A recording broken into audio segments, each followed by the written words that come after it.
Can we give it up for Daniela?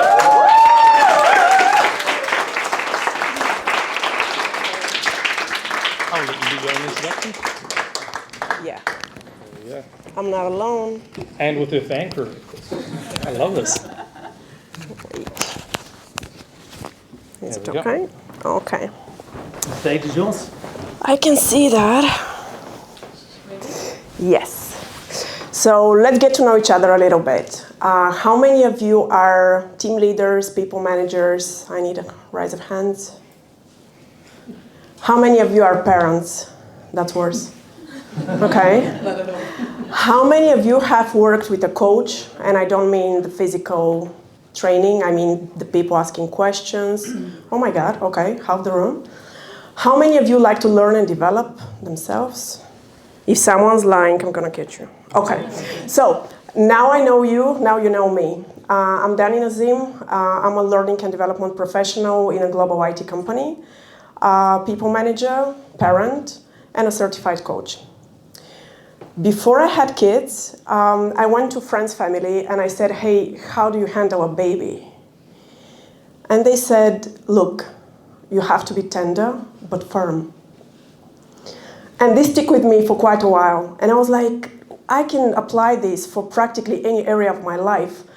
Like every now and then I feel we need that grip, we need that strong thing, but we also need that care and empathy for peers, for people around us, in our families, and so on.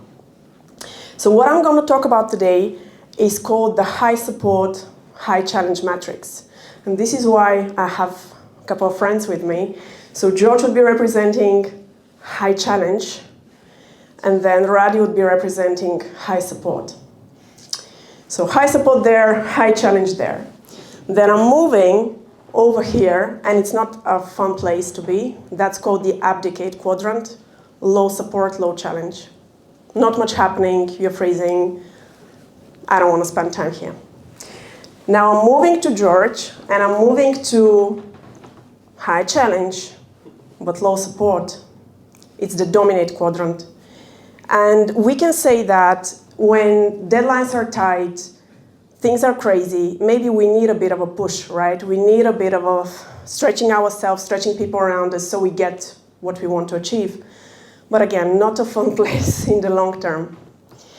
Then I'm going over here to Radi, protect quadrant, high support, but low on challenge. The thing that comes to my mind as an example here is probably organizational restructuring or a merger with another company, normally very difficult times in business where people are already going through a lot of change. So maybe me as a peer, as a manager, if I don't challenge too much right there, it's helpful. And then again, long term though, it becomes a bit boring for the people, for us working together. So I'm moving to the best quadrant, Liberate.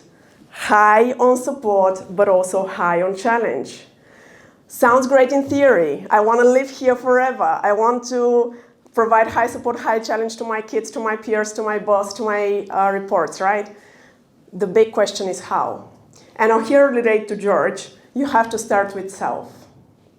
So how do you provide high support, high challenge for yourself? And I would ask you to think of one area of your life and maybe think, what's holding me back?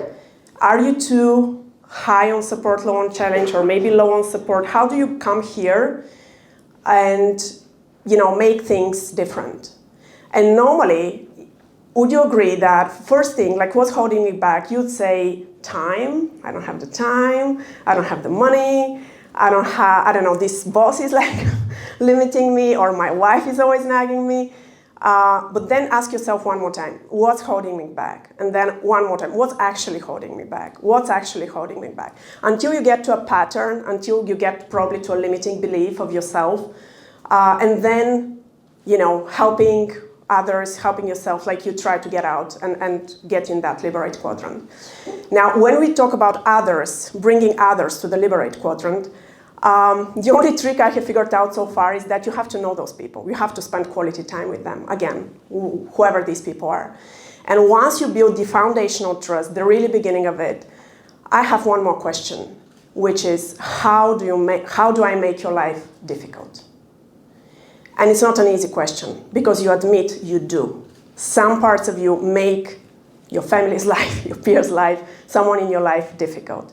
So I can't question this to you meeting you for the first time, but if we spend some time together, I'll be happy to ask you, okay, on what we do together, how do I make your life difficult? Thanks a lot.